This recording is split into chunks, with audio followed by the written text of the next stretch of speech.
Hoy estamos hablando del Toyota RAV4 en Revista del Motor, pero hemos elegido la versión híbrida. Como sabéis, los híbridos son el principio del camino hacia una movilidad totalmente eléctrica, que hará que edificios como este se queden como veis ahora.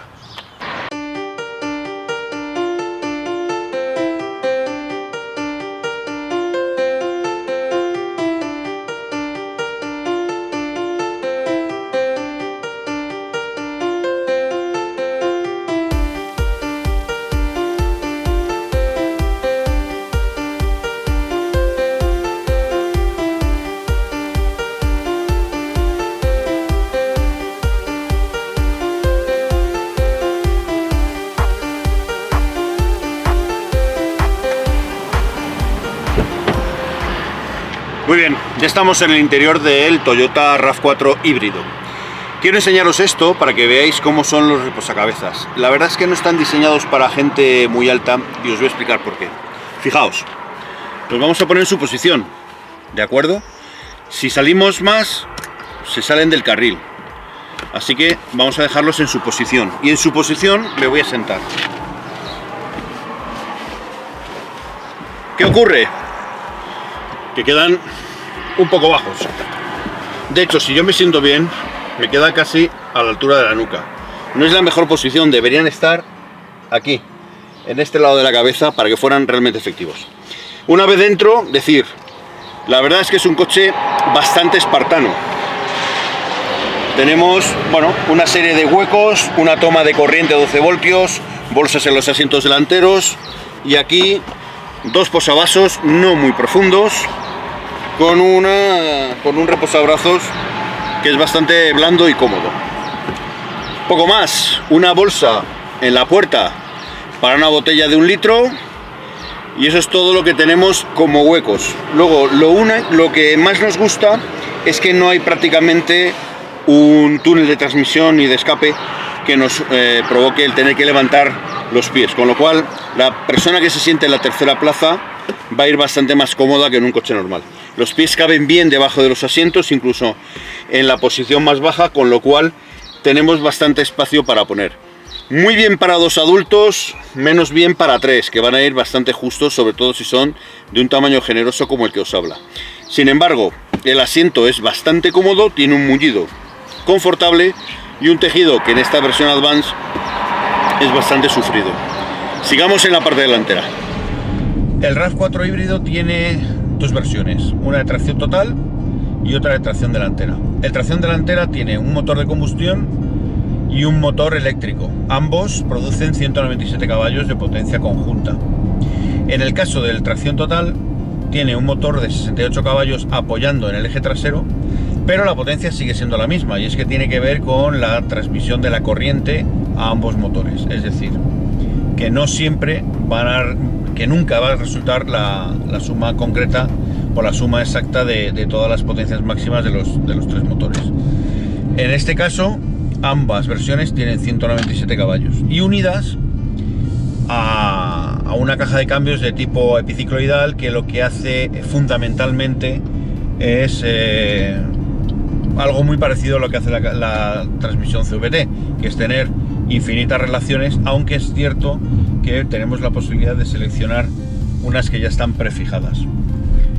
La verdad es que a nosotros no nos enamora el cambio que han utilizado en Toyota, tampoco en Lexus, para este motor, para este sistema motriz, pero tenemos que reconocer que se ha mejorado bastante el tacto y la forma de entregar la potencia. Seguimos teniendo el motor subido de revoluciones en un pico fijo cuando aceleramos. A poco aceleremos, se pone al máximo, aunque vayamos a 50. Pero bueno, es su característica. Luego las cifras de consumo les dan la razón. Increíblemente, el coche consume poco, incluso en situaciones desfavorables para este tipo de vehículos, como es en la carretera abierta. Bien. La batería, ¿cómo se recarga en este tipo de vehículos? Bueno, lo hace de forma muy sencilla. Aquí no tenemos enchufes, con lo cual la generación de energía eléctrica proviene del motor de combustión, de la retención del motor de combustión y de las frenadas.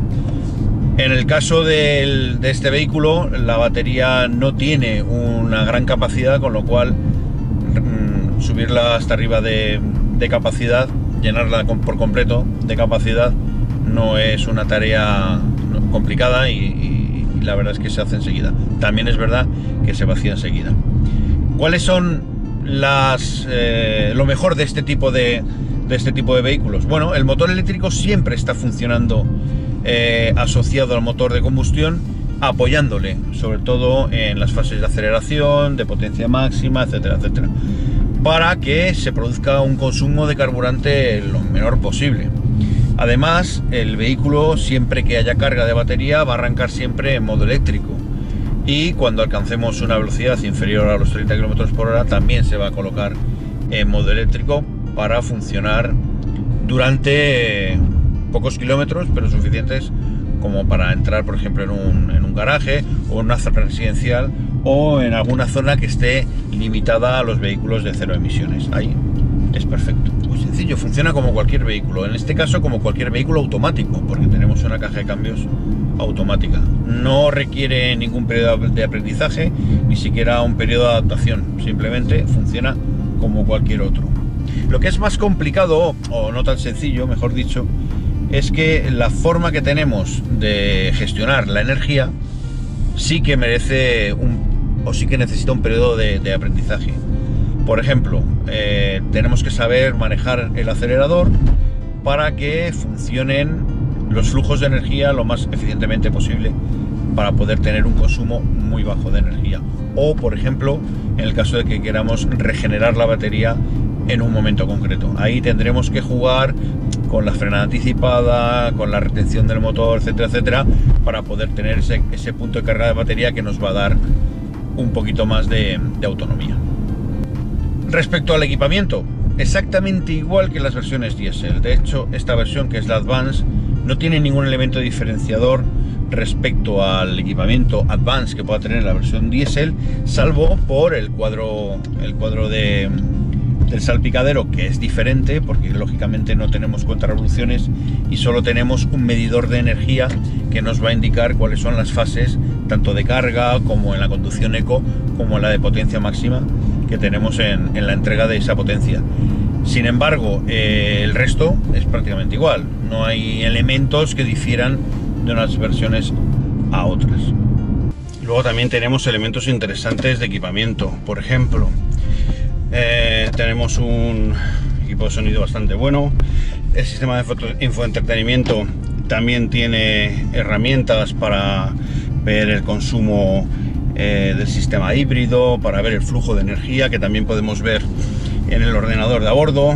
Luego también tenemos elementos como, por ejemplo, el portón trasero, que es eléctrico, que podemos abrir solo con un botón en el salpicadero o en la llave, incluso también lógicamente en el portón, pero que son elementos ya de categoría superior, ya de vehículo de categoría superior al que teníamos en la versión anterior del RAV4 híbrido.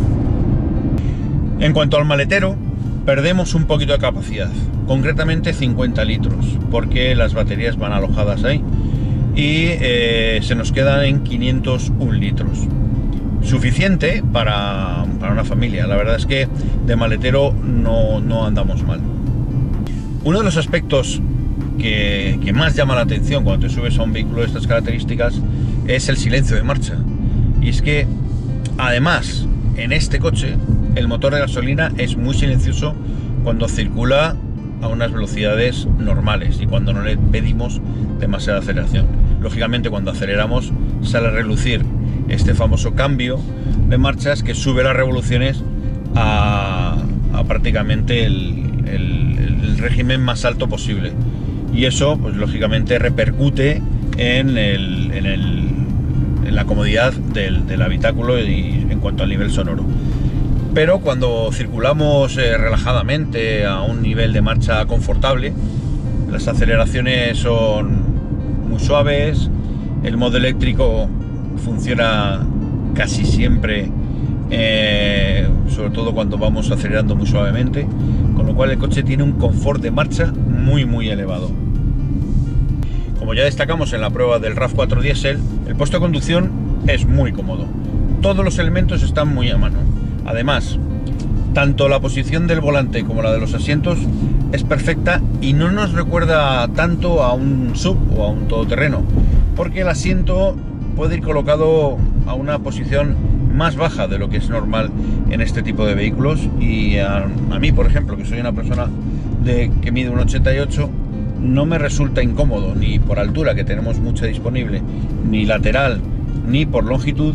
No me resulta cómodo el puesto de conducción, todo lo contrario. Es un puesto de conducción muy cómodo y ya digo, todos los elementos a disposición del conductor quedan muy a mano. A nivel dinámico es un coche muy agradable de conducir, siempre seguro, siempre bien asentado, con unas prestaciones destacables, porque no olvidemos que aunque no es un coche de aceleraciones fulgurantes ni de prestaciones fulgurantes, sí que es un coche que tiene 197 caballos y al final corre. Pero este coche no está diseñado para eso, es un coche para ir cómodo, con suspensiones muy cómodas, con frenos que funcionan perfectamente, ayudados además también con la retención del motor eléctrico, hace que frenar no sea ningún problema para este vehículo. Además, las suspensiones, como hemos dicho, son confortables, pero sujetan bien la carrocería del RAV4 híbrido y no permiten que haya unos movimientos tanto de cabeceo como de balanceo demasiado exagerados, con lo cual el confort de marcha se eleva. Como conclusión, bueno, hace tiempo los híbridos están cogiendo ya protagonismo, empiezan a ser vehículos cada vez más divertidos, con potencias ya serias, con prestaciones más serias, empiezan a verse ya como una alternativa real a vehículos de la misma categoría con motores turbo diésel, y empiezan a ser ya más interesantes. El RAV4 híbrido además ofrece una serie de prestaciones, como ser un vehículo híbrido no enchufable, con lo cual no tenemos que estar pendientes de realizar una carga para tener un motor eficiente en unas condiciones realmente eficientes, sino que la recarga se realiza a través de la retención, de los frenos y del motor de combustión, con lo cual nos olvidamos de tener un vehículo, de tener que estar buscando un puesto para poderle enchufar. Otra de las características o de las ventajas que tienen este tipo de vehículos es que podremos eludir una serie de impuestos, el no pagar el parking en las zonas verdes de las ciudades, entrar en el centro de las ciudades cuando haya restricciones de tráfico, etcétera, etcétera. Ventajas que los diésel no tienen y que además se les va a penalizar cada vez más. En definitiva, este coche tiene un montón de posibilidades, es un vehículo perfecto para una familia, es también un vehículo perfecto con un carácter lúdico, podemos ir fuera de carretera por zonas que no sean demasiado exigentes sin ningún tipo de problema, y además poder acceder al centro de las ciudades cuando otros no van a poder hacerlo. Todo con un precio que cada vez es más interesante.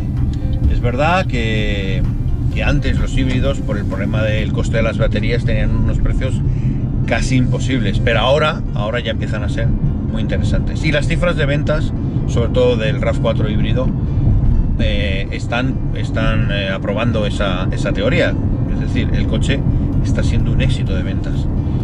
Y lo es porque la verdad es que es un buen coche. Es un coche muy cómodo de conducir, es un coche muy bueno, es un coche bien hecho, bien rematado, con ajustes casi perfectos. No tiene ruidos, no tiene elementos que destaquen en lo negativo. Es un coche de notable alto y encima con la capacidad y con las ventajas de un coche híbrido.